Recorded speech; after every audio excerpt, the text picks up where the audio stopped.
This Sunday, the abortion legal wars. A Texas federal judge suspends FDA approval for the abortion pill mifepristone. Another in Washington state directly contradicts him, setting up a likely Supreme Court standoff on the abortion pill. The FDA went beyond their legislative authority. The contents of this judge's ruling is frankly shocking. As the abortion issue gives liberals their first majority in the Wisconsin Supreme Court in 15 years. Everything we care about is on the line. Wisconsin, just the latest in a string of statewide defeats on the abortion issue for the GOP. Is anyone in the party going to listen to voters? Plus, lawmakers expelled.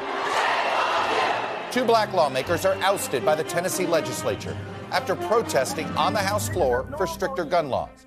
We called for you all to ban assault weapons, and you respond with an assault on democracy. They had a protest against House policy. The effort to expel a third Democrat failed. Other than me being a white lady, I don't know what else it was. I'll talk to the 2 ousted lawmakers, Justin Jones and Justin Pearson. And Trump charged. These are felony crimes in New York State, no matter who you are. As the New York case progresses, it's the probe into his mishandling of classified documents that may put Trump in greater legal jeopardy. I'll talk to one of Trump's attorneys in that case, James Trusty. And finally, defying China. My exclusive interview with House Foreign Affairs Chairman Mike McCaul as he wraps up his own trip to the island of Taiwan. Joining me for insight and analysis are NBC News senior legal correspondent Laura Jarrett, Amna Nawaz, co-anchor of PBS NewsHour, Republican strategist Brendan Buck, and Simone Sanders Townsend, former chief spokesperson for Vice President Kamala Harris. Welcome to Sunday. It's Meet the Press. From NBC News in Washington, the longest-running show in television history, this is Meet the Press with Chuck Todd. And a good Sunday morning. Happy Easter, Passover, and Ramadan. The spring holidays are here. Pope Francis presided over a crowded mass this morning in Vatican City, St. Peter's Square. He's, of course, in a wheelchair right now after his release from the hospital a week ago. But he did ride through the crowd on this Easter Sunday morning to the cheers of many. But despite the celebrations this morning, let's be honest, this was no ordinary holiday week. In fact, come November of 2024, we may look back at this week as one of the most consequential to the future of the Republican Party and to our overall electoral politics. From the dueling abortion rulings Friday night to overt partisan warfare in Tennessee, ironically, the least consequential event may very well be the former president's legal troubles, at least the Manhattan case, though it's still important, obviously. But what's happened this week in Texas, in that courtroom, in Wisconsin at that ballot box, and in Tennessee in that state house, may reverberate the most in our political culture as a widening divide corrodes our institutions, from our state houses to the courts. The national divide was crystallized on Friday night in those dueling abortion rulings, less than an hour apart, on specifically the abortion pill over the federal judges. These are legal efforts that were pushed by political activists seeking a decision by the Supreme Court. There was no actual medical event, no misuse of this pill to trigger this look at the drug. It was simply political activism. This was a drug that was approved at the end of Bill Clinton's presidency, 4 presidencies ago. In Texas, a federal judge invalidated the FDA approval for the abortion pill mifepristone, which in combination with another drug does account for more than 50% of all abortions in this country. An hour later, it was a judge in Washington state that contradicted the decision, and he called the drug safe and effective and ordered the FDA to make no changes. Obviously, the Supreme Court has to weigh in on this one.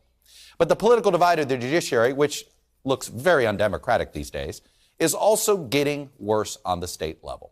On Thursday night, in a scene that had echoes of the ugly politics of the 60s, Southern lawmakers in Tennessee did something unprecedented. They expelled 2 black Democratic legislators for taking a gun violence protest over the recent Nashville school shooting to the House floor itself. It was a violation of House rules. But a third legislator, Gloria Johnson, who is white, survived the expulsion vote. Let's be honest, 30 years of aggressive gerrymandering have likely brought us to this moment. In Tennessee, Trump won over 60% of the vote, but Republicans make up more than 75% of the state house. Half of those Republicans didn't face any opposition in 2022, not even from their own party. The Tennessee legislature has also changed the rules on the House floor that essentially stifles and limits dissent. Until this week, only 2 lawmakers in Tennessee had been expelled from the House of Representatives since the 19th century. One for allegations of sexual misconduct, and a second was because somebody was convicted of soliciting a bribe. I'm joined now by the 2 lawmakers who were ousted by the Tennessee House this week, Justin Jones and Justin Pearson. Gentlemen, welcome to Meet the Press. I'm sure this was not the way you thought you'd be appearing on this program or other national programs. Justin Jones, let me start with you. I know you met with Vice President Harris, you met with President Biden. What was their message to you, and what did you hear from them?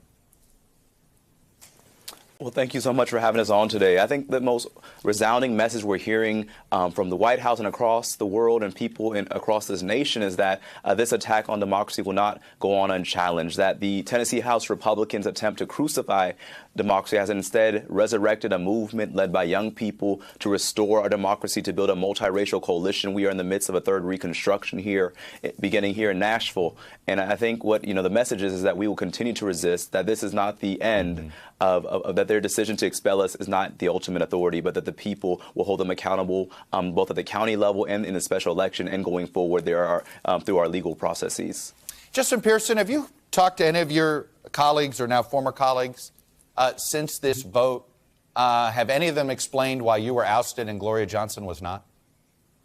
Yep, it's Justin J. Pearson. And no, I haven't talked to our former colleagues, but I have to tell you, the reality is an institution filled with people who are more concerned about supporting the NRA and supporting the Second Amendment than it is protecting the First Amendment rights of children and teenagers to be able to come to the Capitol and advocate for gun violence prevention laws is not the type of legislature that we deserve and need to have in the state of Tennessee. The reality is Cameron Sexton, the Speaker of the House, called those children and teenagers insurrectionists.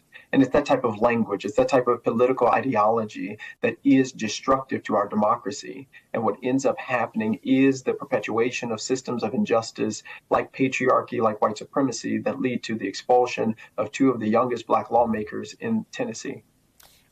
Representative Pearson, do you feel like you've been just elected to the State House? Did you ever feel welcome or did you feel unwelcome when you got there? Yeah, it has always been a toxic work environment to work in the Tennessee State Capitol. When you have people who make comments about hanging you on a tree and hanging Black people on a tree as a form of capital punishment. When you wear a dashiki on the House floor and a member gets up and they talk about your dashiki saying it's unprofessional, they're really sending signals that you don't belong here. And that is what the underlying and undergirding comment and responses that we heard on the House floor and the comments to myself and my brother, Representative Jones, was really about. It's about us not belonging in the institution because they are afraid of the changes that are happening in our society and the voices that are being elevated. In fact, Representative Jones, I can't help but wonder, you were a well-known political activist to many of these state lawmakers. You had been there for a sit-in having to do with Confederate monuments. There had been some run-ins that some lawmakers brought charges against you. They were eventually ended up being dropped. Do you think that history of activism made you a target on the House floor the minute you got elected? I think our presence as young Black voices for our constituencies, people who will not bow down, those who will not be conformed, that's what put a target on us the day we walked into the Tennessee General Assembly. I mean, this is the first time in Tennessee history we had a completely partisan expulsion by a predominantly white caucus. All but one member of their caucus is white out of 75 members. And we are the 2 youngest Black lawmakers in Tennessee. And so what we saw was a system of political hubris. This was not just an attack on us, but it was an attempt to silence our districts, predominantly Black and brown districts who no longer have representation. 78,000 people in each of our districts do not have a voice, do not have someone to deal with their constituent relations, are silenced. And that's what this is about. It's about the people whose voices have been taken on Capitol Hill. And Representative Jones, Gloria Johnson was telling us, I think you were on with me earlier in the week, how they've changed the rules even since you got elected and even since Representative Pearson got elected of just on the House floor. Explain some of the rule changes that were made just in the last few years on expressing dissent on the House floor. Well, they've limited debate to what they say is 5 minutes, but in reality, you ask one question, they'll spend 5 minutes answering it, and your time is up. You can't reclaim your time. Or the speaker, Cameron Sexton, an autocrat, will not even call on you. Will call the question, will cut off all debate. When we went outside to support the protest, both myself and my brother, Representative Pearson, our voting machines were turned off, so we couldn't vote on the House floor. The speaker, he runs the Capitol like it's his private palace. And so there is no democracy in Tennessee. Tennessee is the most undemocratic state in the nation. Even in committees, you're silenced from talking about the issues. When we tried to talk about the issue of mass shootings that plagued our community, we were silenced. And all they offered our community were moments of silence, in fact, and empty thoughts and prayers. And our community deserves more than that. But instead of responding to the grief and trauma of our community, the House Speaker, Cameron Sexton, once again silenced us even the day of our protest. And that's what led us to the well. Representative Pearson, when you look at the maps, right, and you see this, there definitely, you can see there's an attempt to limit the political power of Nashville and Memphis, particularly in African-American communities. Is there any recourse that you have here? I mean, this feels like a very aggressive gerrymander that was beyond just protecting incumbents. Yes, what we are seeing is the intentional political dilution of votes of people who are more progressive, of communities that are filled with African Americans and people of color. And that is an intentional and systematic effort of people in the majority party to retain as much power as they can in order to be able to dictate and control what it is that their majority Black populations and progressive populations do. In fact, the Speaker, Cameron Sexton, called himself at one point an overseer. This is the type of legislature and people in positions of power, in addition to Governor Bill Lee, who we are dealing with. And so when we realize what is going on in the South, which is you have politicians choosing who will vote for them rather than the people who are supposed to be choosing their elected officials, these are the situations that we get in. And in the South in particular, we need to pay attention to what's happening with state legislatures. This is a battleground because if it's gun violence, if it's abortion, if it's education, if it's healthcare, the South is continuing to lag behind and the people in positions of power are hurting us. Yeah, there's a dramatic political lines here that have been drawn that we're going to show graphically in a few minutes. But I want to get to last few questions for the both of you. Representative Jones, do you plan to accept a reappointment if it is indeed the case? And if not, do you plan to run in a special election to come back? Yes and yes. Okay. We will continue to fight for our constituents. And one thing I just want to say, Chuck, is that this attack against us is hurting all people in our state. So it's not, even though it is disproportionately impacting Black and brown communities, this is hurting poor white people. Their attack on democracy hurts all of us. And I just want to emphasize that because I don't want it to just be about race, but this is about attack on Black, brown, and poor white communities, silencing them. These lawmakers who are more beholden to the NRA than their own people in their own districts, people like Cameron Sexton. And Representative Pearson, same question for you. I know you may get reappointed. Will you accept the appointment? And do you plan on running in the special election? Yes, I would be honored to accept the appointment of the Shelby County Commission and to run in a special election. And I've already heard that people in the state legislature and in Nashville are actually threatening our Shelby County commissioners to not reappoint me, or they're going to take away funding that's in the governor's budget for projects that the mayor and others have asked for. And this is what folks really have to realize. The power structure in the state of Tennessee is always wielding against the minority party and people. And there may very well be some constitutional rights that have been violated here, and that could be something that the federal courts could be looking at. Justin Jones, Justin J. Pearson, thank you both for spending a few minutes and sharing your views with us. Thank you so much. We'll keep fighting. Turning now to the unprecedented scene that played out in New York City on Tuesday as Donald Trump became the first former president charged with a crime. 34 felony counts of falsifying business records stemming from alleged hush money payoffs he made to adult film star Stormy Daniels at the time that it's alleged to avoid a scandal ahead of the 2016 election. Trump's route to the courthouse to be fingerprinted and arraigned was tracked in an OJ-like style overhead that you might expect from the New York City media and on the ground. He pleaded not guilty, but it is just the first chapter of what's likely to be a very busy spring of legal developments. You have the civil trial for battery and defamation. That begins in just over 2 weeks in one of two cases New York author E. Jean Carroll has brought against the former president. There's the criminal case in Georgia that's focused on the former president's efforts to overturn his 2020 election defeat there. And then, of course, there's the special counsel probe into the former president's potential mishandling of classified documents, where the special counsel Jack Smith is looking into possible obstruction. The former president addressed that probe at Mar-a-Lago on Tuesday night. You have a radical left lunatic known as a bomb thrower who is harassing hundreds of my people day after day over the boxes hoax. You know, the boxes hoax, as we call it. They like to say that I'm obstructing, which I'm not, because I was working with NARA very nicely until the raid on my home. Joining me now is James Trusty. He is one of the former president's attorneys in the classified documents case. Mr. Trusty, welcome to the press. Morning. Thank you for giving me a few minutes. I want to start with that Washington Post report this week. Let me read an excerpt from it.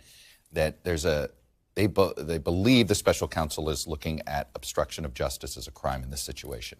Investigators now suspect, based on witness statements, security camera footage, and other documentary evidence, that boxes including classified material were removed from a Mar-a-Lago storage area after the subpoena was served, and that Trump personally examined at least some of those boxes. What's your client's response to this assertion? Yeah, well, that it's nonsense. I mean, look, there's been a campaign of leaks from DOJ, unlike anything I've ever seen. I was a prosecutor for 27 years. I spent 17 at this Department of Justice. I don't recognize it anymore. They are consistently leaking. The angle they're pushing on the obstruction is to try to create some sort of daylight between Joe Biden's possession of documents and President Trump's. And it's not going to work. I mean, they have literally put in everybody to grand jury you could imagine. They don't respect any privilege that President Trump holds. And it's desperately trying to find an obstruction angle that just isn't there. Former president himself, though, basically admitted to the crime. This is what he said to Sean Hannity. I can't imagine you ever saying, bring me some of the boxes that we brought back from the White House. I'd like to look at them. Did you ever do that? I would have the right to do that. There's nothing wrong with it. But I know you. I don't think you would do it. Well, I don't have a lot of time, but I would have the right to do that. Right. I would do that. There'd be nothing. Let me move on. Where in the law does he have a right to these classified documents? Presidential Record Act is clear. There's no vagary here. No, well, you're right, but I think you're misinterpreting the Presidential Records Act. You notice he didn't say, I did this, I possessed it. He said, I would have the right. He's correct. Under the Presidential Records Act, which is a non-criminal statute, that's the key. DOJ and political bureaucrats at NARA criminalized something using criminal tools, grand jury subpoenas, search warrants, for a statute that says, look, ex-presidents work with NARA, work with them for years, figure out what stuff they get. It took 18 years, I think, for Nixon's tapes to finally get to NARA. So there's a delay built into the process as they negotiate in good faith. In this case, NARA was hypersensitive, immediately trying to pounce on President Trump to say he's holding on to things he's not entitled to. But the remedy for all of that, if you have that fight between the archivist and the former president, is civil litigation. Okay. And they jumped right past that with a very happy and willing DOJ. Well, you say that, but they actually spent over 18 months before asking for a subpoena. He signed, he had a lawyer sign that he had returned all classified documents. So the problem is he actively misled NARA, so it forced a situation where they didn't know where else to turn other than the law. I mean, he himself lied via a lawyer, which has gotten that lawyer in trouble over years. Well, you're putting together a whole bunch of hoops that don't actually connect. Look, NARA had 15 boxes given to them in January of 2022. 15 boxes, just here it is, take it, use these for archives. I've looked through those records, those documents, and you have a process. This is what every other president in history has gone through, is a process of communicating and resolving issues as to what stuff he wants to keep and what stuff he wants to give over. None of it belongs to him. He has this mistaken feeling that none of it belongs to him. It belongs to the presidency. Read the Personal Records Act, the Presidential Records Act. There is the ability of any president to deem things as personal, to say, I'm going to keep these as personal. Sure. If NARA disagrees, they can sue in D.C. That's not what happened. I understand that, here. but he seems to, and you seem to be, I think, maybe unintentionally misrepresenting the law when you talk about Nixon. The law was passed after Nixon. Nixon had a case because the law wasn't in place. The law was effective with the Reagan presidency in 1981. Does Donald Trump think he should get paid? Is that what's going on here? Because Nixon got paid $18 million. Is he just holding these documents for some sort of financial settlement? No, that's a cheap shot. Look, he keeps bringing up this Nixon thing. What other reason is he bringing it up? Let's go more modern day, because you're right about the timing of the Presidential Records Act. Bill Clinton had multiple recordings he kept in a sock drawer of his presidency while in the Oval Office, talking to foreign leaders, talking to advisors. He basically said, hey, that stays in my sock drawer. It's personal. NARA didn't blink. Obama Foundation had millions of documents in a former, I think, furniture store out in Illinois. Arguable whether it was ever really truly secured. They acknowledged that they had classified documents, probably to the tune of thousands.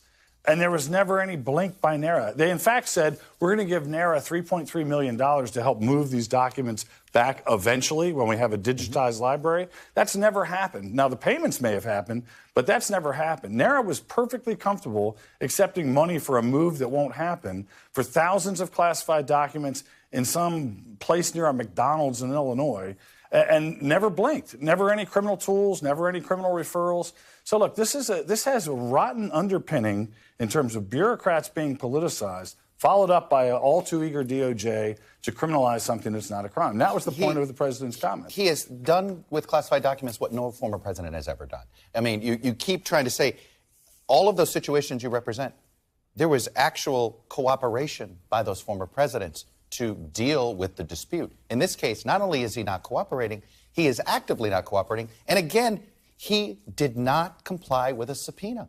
That's the end of the day. That's the obstruction charge. Why didn't he comply with the subpoena? There was a subpoena for all classified documents. He did not comply with the subpoena. He was caught not complying with the subpoena because of the search warrant ended up turning up more classified documents. How do you explain him defying a subpoena? Chuck, the Democratic narrative, which you're touting right now to try to draw a distinction it's between... just a set of facts. Well, let me finish. Why call it a Democratic narrative? It's a set of facts. Because you're ignoring a set of facts. Let's talk about Delaware. You've got a vice president that has documents for decades in this Chinese-funded Penn Biden Center, right? You've got absolute obstruction there because we don't even have any sort of... How's that obstruction? Because he had no right to have those documents. Right. And he didn't have any. And did he refuse to turn them over when he found them? Well, I don't know. It was hidden for so many months. Again, did he turn them over? Did his lawyers turn that over without any sense of chain of custody or any sorts of Has the former president turned this over? Well, after a legal subpoena? We don't have the leaks coming from Rob Hur's investigation to know the details of exactly how stuff was turned over. So is your defense that hey, we think other people broke the law, so let us break the law? No, of course not. Of course not. I mean, I just think that doesn't seem to be a good defense. Chuck, the point of it is not to say that somebody else broke the law and we did too, it's okay. It's to point out that the common denominator, whether you're talking about New York, Georgia, or DOJ, is differential treatment for President Trump than anybody in history. And to sit there and whitewash Delaware and to wonder aloud about 1,800 boxes that are in the Delaware University that Biden put there. I mean, we are shut out from information about a much more egregious and intentional violation of the Presidential Records Act by Joe Biden, and perhaps even having documents that relate to Ukraine, of all places. That's pretty scary stuff. Now, I'm not saying anybody should be criminally prosecuted if you're a president or a vice president for having some of these documents in your possession or having people transport them to your home. Let me ask you this. There's some reports that some classified documents were found on a laptop. They turned over a thumb drive. Can you guarantee that no copies of these classified documents still remain at Mar-a-Lago? Do you know this for a fact that right now there are no more classified documents at Mar-a-Lago? Yeah, sure. And I can tell you the leak about what happened with this additional documents or several documents that were found in a thumb drive is absurd. We actually have a federal prosecutor that was in court that completely mischaracterized that. It's been the same mischaracterization that the media has run with to suggest that President Trump is just sitting on a mountain of documents.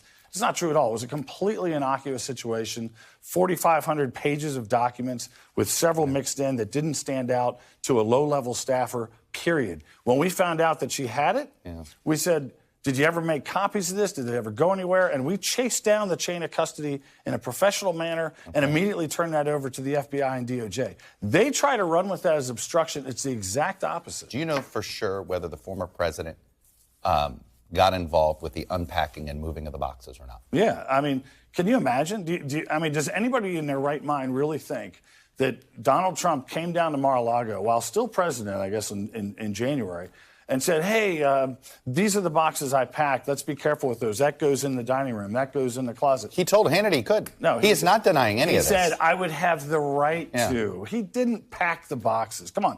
I mean, that's like absurd to think that President Trump, in the middle of January of 2021. He didn't say, I want to keep certain documents. You don't think he did that? If you look at the boxes, as I have. You make this to seem like it's hard to believe to anybody that has covered or spent time with the former president. I know you're new to him.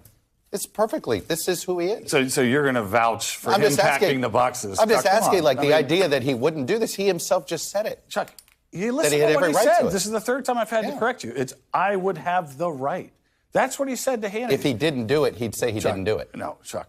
He's making the point that it's not illegal for a president to possess documents like this. But the bottom line is, I'll make it clear to you, since you seem to be struggling with it.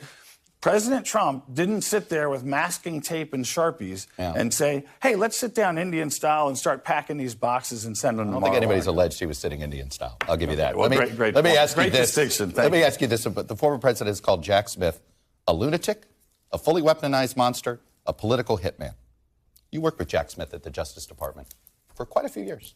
Is that the Jack Smith you know?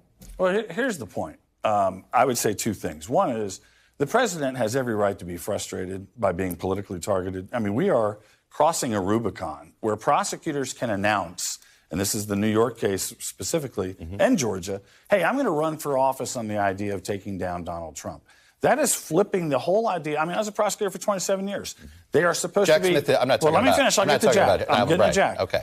It is... you are supposed to be judicious. You're supposed to pursue the evidence where it takes you.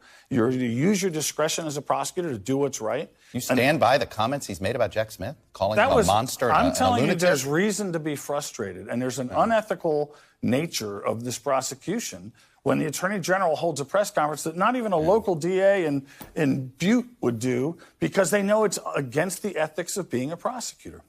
So you stand by the president politicizing these attacks on Jack Smith? No, look, the president he's a very resilient guy. He is a very opinionated guy. I'm not going to spend my time worrying about the politics, worrying about how his poll numbers are through the roof. I mean, I don't care about that stuff. I'm here in the legal lane, and he's got a right to be frustrated, but he's not just frustrated for himself. He's frustrated for the country. All right, James Trusty, the attorney for the former president. I appreciate you coming on and expressing the president's views. When we come back, it has been a divisive week in American politics with battles over abortion, guns, and race. And this doesn't even count the Donald Trump legal situation. The panel will break it all down next. Welcome back. Panelists here. NBC News senior legal correspondent Laura Jarrett, Amna Nawaz, co-anchor of PBS NewsHour, Brendan Buck, former advisor to Speakers Ryan and Boehner on the Republican side of the aisle, and Simone Sanders-Townsend, host of Simone on MSNBC. Laura, this is your first time at the table, and my word, we have a lot to discuss. There's a lot of legal news this week. Thankfully. All right, I want to start with these dueling briefs here. Look, we can get into the politics of how we got to this moment, but let's go with mifepristone. Is it going to be on the market this year or not? So as of this moment, it is. Nothing has changed, but we could be entering into a period of significant legal uncertainty if that order in Texas is actually upheld within the next week. If another judge doesn't block it, another appellate judge doesn't block it, then it is if the drug was never approved in the first place because he has put the effective date of it on hold, which is not exactly what the plaintiffs in this case had actually asked for, but that's what he's done. And yet at the same time, you have another federal judge with the exact same level of authority and jurisdiction who has said the exact opposite. And so that's why I think folks are likely predicting it could be headed to the Supreme Court's doorstep.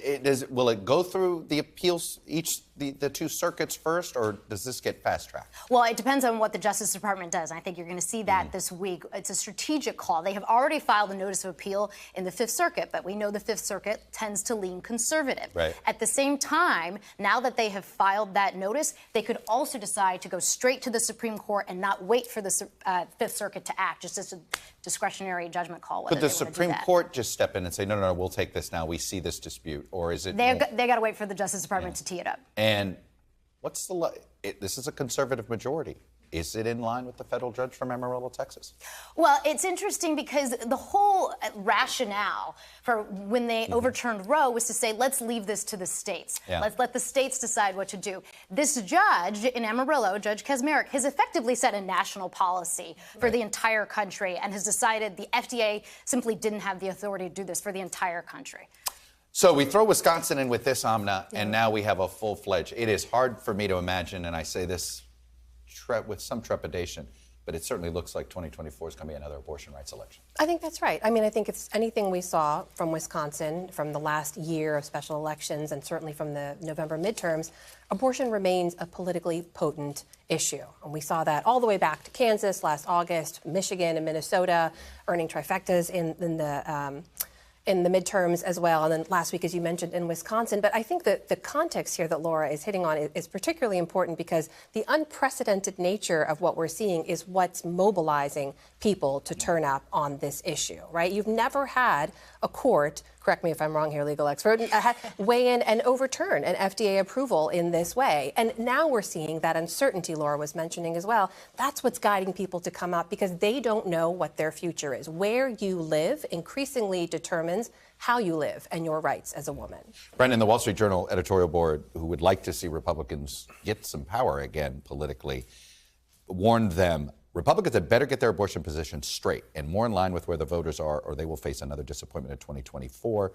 They say total banner is a loser in swing state. I think total ban is a loser in every state. I don't think this is just about the swing states anymore. Kansas, Michigan, Wisconsin, there's a pattern here. Yeah, I don't know how many more warning signs we need that this is a political problem for us, and yet we keep going deeper and deeper in this direction. Why do you think it is? I have a theory that it's the infrastructure the party has relied upon, the pro-life community, for so long for money and organizing, that they don't know how to quit it. Yeah, we've made a deal with this part of the party for a very long time and made a lot of promises. And I think a lot of people, we look at it in a political sense, but there's a lot of people who firmly believe that this is the right moral position to have. And so you can't just walk away from that. But if you take a bigger picture look at it, the politics of it are devastating for us. And we can't win without them. But obviously winning with them is coming at significant cost. Simone, it feels like a long way away. Remember when Joe Biden's abortion position was getting questioned by Democratic activists in the primary? I remember vividly. I think I was there. I guess we're a long way away from that. Very long way away, Chuck. Look, I think what Brendan said should be underscored here because for a very long time, this is what the Republican Party apparatus organized around. They did not organize around jailing women, jailing women for getting an abortion, fining and potentially jailing doctors. They did not organize around forcing girls to have babies by their rapists, but that is exactly what is happening because of the positions they have advocated for. So when the Wall Street Journal says they got to get their position straight with the voters, I'm confused and don't understand because I think they've been quite clear on what the position is. Well, I think that's the problem. There isn't a... Yeah, we said that we were going to send this back to the states because we were going to have some reasonable limitations on abortion. And now state by state, it doesn't look very reasonable. And we are at the mercy of a bunch of state legislatures. And that's not a very good way to run a party. Speaking of being at the mercy of the look of state legislatures, this situation in Tennessee, Simone, it is loud echoes from our recent past in the South and in the 60s. But this also feels like the inevitable moment that you have when you have these gerrymandered supermajorities that have become calcified. Absolutely. Because this is what it felt like, a whole bunch of people who just don't deal with dissent. Absolutely. I mean, look, I was down in Nashville. I spoke with the Tennessee 3 and state legislators there. What is happening in Tennessee and, frankly, across the South is, in fact, Jim Crow. What Jim Crow was blocking black people from the ability to have participation in their government, disenfranchising lawmakers. And it's not just Tennessee. Look at what's happening in Mississippi, coming in to Jackson and the state legislature stepping in. Look at Governor Abbott in Texas. Look at what's happening in Florida. This is an all-out assault. Governor Abbott, the story you're glossing, I know we wanted to be quick, and I appreciate you doing that with time, but looks like he's okay if there's a pardon of a Travis County, a blue county prosecution, a murder conviction of a Black Lives Matter protester. He put out a statement and said, I welcome the pardon on my desk so I can sign it. And so it is an assault, and I think these young people, young state legislators who stood up, they have galvanized the movement. Brendan, not a single national Republican leader has supported what Tennessee has done. It is no doubt in my mind the silence is at least sending a message of, oh my God, what that looks terrible. but I don't think it's helping the party's image. No, I mean, what do they do? I mean, this happened in Congress in 2016. We had a sit-in where Democrats took over the House floor, and we had members who wanted us to arrest them, wanted us to arrest John Lewis on the House floor. But you realize that's a bad look. But here's another situation where you have a state legislature who is defining the party. No one is in charge. And there's no consequences for any of these legislatures. As you said, their districts are such that they're not going to be voted out because half they did of them this. didn't face any opponent, Yeah. Brendan. Half of them didn't face any opponent at all. It's stunning. Yeah, well, this is, again, a situation where there's no infrastructure, there's nobody calling the shots. We are being defined as extreme, and it's why Republicans are on the run in just about everywhere across the country. All right, when we come back, despite the widening partisan divide, there is one area this week where U.S. lawmakers were unified, and intentionally so, defying China's display of military force in Taiwan. My exclusive interview with House Foreign Affairs Chairman Mike McCaul from Taiwan next. Welcome back. Despite the domestic political divisions on full display this week, the effort that the United States made this week to show a united front on Taiwan was extraordinary when you think about it, as lawmakers at home and abroad met with Taiwan's president, promised a U.S. commitment to the island's security that was bipartisan. In response, China launched 3 days of military exercises in the Taiwan Straits, deploying at least 71 fighter jets into Taiwan's airspace and surrounding the island with warships, all in an attempt to simulate a naval blockade. On Saturday, I spoke exclusively to House Foreign Affairs Chairman Mike McCaul at the end of his congressional delegation's visit to the island of Taiwan, and I began by asking him about whether the drills represented an escalation. We have a large number of sorties. Those are Chinese aircraft, fighter jets in the air right now as I speak from the island. And this is in response to President Tsai's trip to the United States, but also our delegation's visit to Taiwan and with President Tsai. This is an intimidation tactic that they're known for. The size of this one is quite large, one of the largest ones we've seen. But it's not going to intimidate us. Right. We have every right to be here to meet with President Tsai, and it actually strengthens our resolve. The Taiwanese themselves seem to be downplaying this. Look, you've got a firsthand look. How would you assess their defensive capabilities right now? They're not where they need to be. If we're going to have deterrence for peace, we need to get these weapons into Taiwan. I sign off on all foreign military weapon sales. 22 weapon systems over 3 years ago, Chuck, that have yet to get into Taiwan onto the island. That will provide deterrence to Chairman Xi to think twice about an invasion. And secondly is the combat training that is occurring on the island. We need to ramp that up to a larger scale so they can provide that projection of strength and deterrence. They're not where they need to be right now. You have a sense of what the Taiwanese people want. And I say that in that we know sort of what China did before it took over Hong Kong, there was always a sense that, a lot of people in Taiwan wanted some sort of relationship with mainland China that was negotiated, that was sort of respectful. Is that what they still want, or do they think some sort of military confrontation is now going to be inevitable? Well, they don't want a military confrontation. We certainly don't want that. I think after Hong Kong, it was a wake-up call for the people of Taiwan. President Tsai, we spoke with her today. That obviously helped her in her re-election. But I also think Putin's invasion into Ukraine was an eye-opener, right? It woke up the Taiwanese people that now you're seeing what we haven't seen since World War II, and that is dictators invading sovereign territory and getting away with it. So Putin in Ukraine, wake-up call here. Chairman Xi in his addresses to his Congress about wanting reunification of Taiwan to China. I think they're very nervous. Now, there's a political debate here. The two different parties, one party wants to talk to China. President Tsai's party does not want to be a part of China. And I think the next elections in next January are going to be extremely important, because I do believe with the former President Mao in China right now, China's going to try to influence this next election and take over the island without a shot fired. I want to play something that Speaker McCarthy said, because it seemed to at least shift a perception of where he is on the issue of Ukraine. Let me play it. I think what's happening in Ukraine is an atrocity, and I think Ukraine, not just Ukraine, the world has to win there. What Russia has done is wrong. In a phrase that I use, a blank check, I use that for anything. I look at every dollar of taxpayers that we would use, but the one thing I know that in Ukraine we have to win, because it also would save Taiwan at the same time. Are you reassured now, and should President Zelensky be reassured that House Republicans are not going to stand in the way of more aid to Ukraine?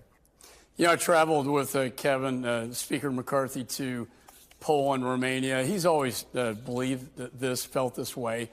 When you're over here, Chuck, when you talk to, and I've talked to the prime ministers and the presidents of Japan, South Korea, Taiwan, what's happening in Ukraine will determine what happens in Taiwan and the Pacific.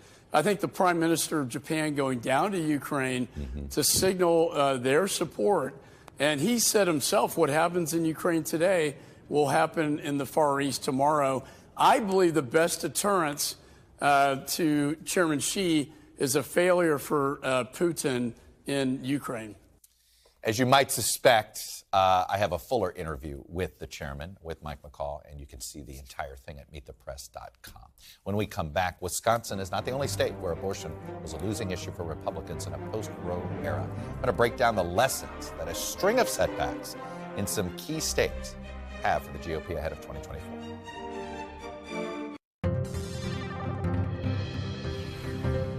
Welcome back, Data Download Time. By electing Janet Protasewicz to the state Supreme Court this week, Wisconsin voters handed liberals their first majority on the court in 15 years, and it gives them the power to decide the fate of many pivotal issues in the state. Most central, of course, to the campaign was abortion rights.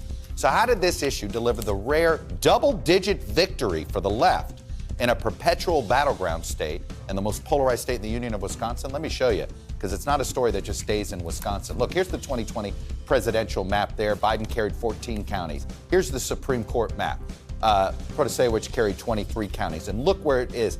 Any urban area essentially became an abortion rights supporter here. Kenosha, she carried. This is where La Crosse is. This is where Green Bay is. These are areas Joe Biden couldn't carry. The old days, Democrats used to carry those areas, but not anymore. But they did for this issue. Let me show you Kansas. We had 5 counties that Biden carried in Kansas. The abortion referendum in August of 22 showed you other urban and suburban areas also supported abortion rights. Wichita, Topeka, Kansas City suburbs, you can see. Michigan had an abortion referendum along with the governor's race. Again, here's the map of Joe Biden, and look at the map of the abortion referendum. Basically, in each case, wherever there's a college town, wherever there's even a small-sized city, the abortion rights side seemed to do well. We see it in Michigan, we see it in Wisconsin, and we saw it in Kansas. Then there's the issue of turnout. This is the Wisconsin Supreme Court election. 2019, they had one of these in the spring, 1.2 million votes. 2023, 1.8 million voters. The biggest difference, Dane County and the University of Wisconsin in Madison. Young voters turned out in droves. That made the difference. When we come back, it was overshadowed by the spectacle of Donald Trump's surrender at a New York City courthouse. But President Biden may have shifted his re-election timeline again. How much longer does he plan to wait before formally getting in? Panel is back after the break. Welcome back. There's been a lot of political news this week. I do want to get a little more politics out of the way here. Simone, President Biden's re-election numbers are just not great. There are more Democrats who would like to see somebody else than Joe Biden. I know we've just spent a lot of the show, 2 different polls out this week again. And every week that goes by that he doesn't announce his re-election, and the whispers begin. What's going on? What are you hearing? Is he going to announce sooner, or is he just enjoying the amount of time he seems to have to do this?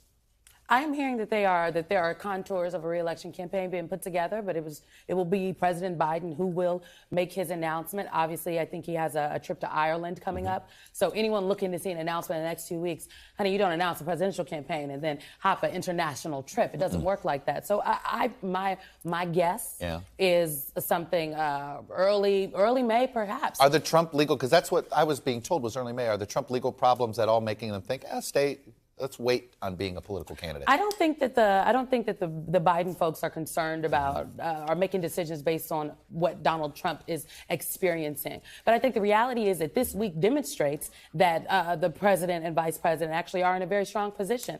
It was Joe Biden and Kamala Harris who were down speaking with the state legislatures in Tennessee, and they told me that support spoke volumes. I want to move to another story that broke this week. ProPublica had an extensive story about a long-time relationship he's had with a billionaire donor, conservative donor to a lot of causes. And Clarence Thomas took yachts and private planes, all sorts of trips. I think one of the more egregious elements of the story was funding an organization that Ginny Thomas ended up getting a six-figure salary for. Here's Justice Thomas's response. Early in my tenure at the court, I was advised that this sort of personal hospitality from close personal friends who did not have business before the court was not reportable. Now, how serious is this, and is this going to put a spotlight on the Supreme Court that justices are going to feel uncomfortable about?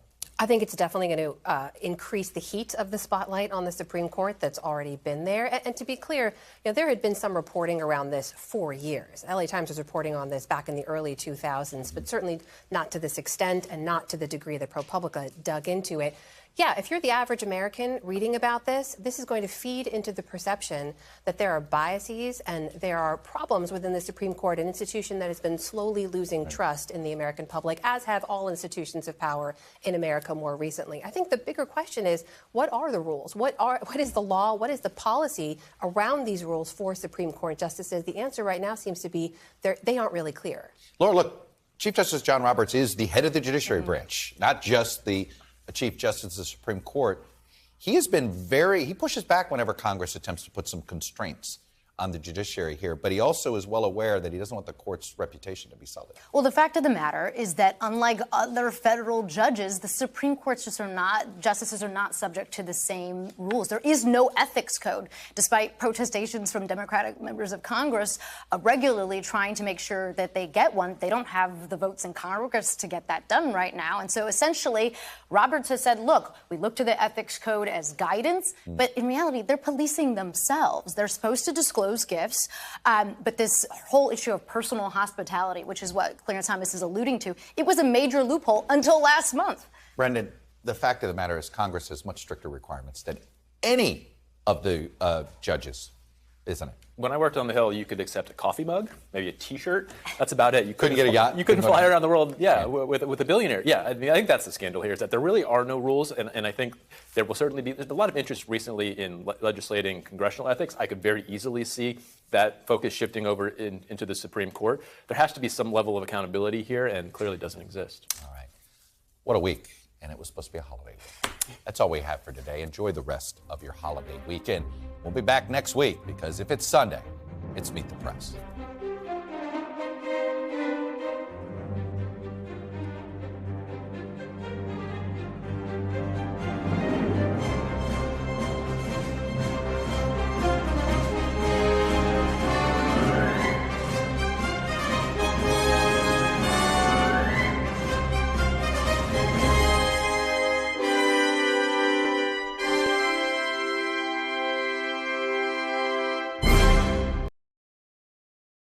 Thanks for watching our YouTube channel. Follow today's top stories and breaking news by downloading the NBC News app.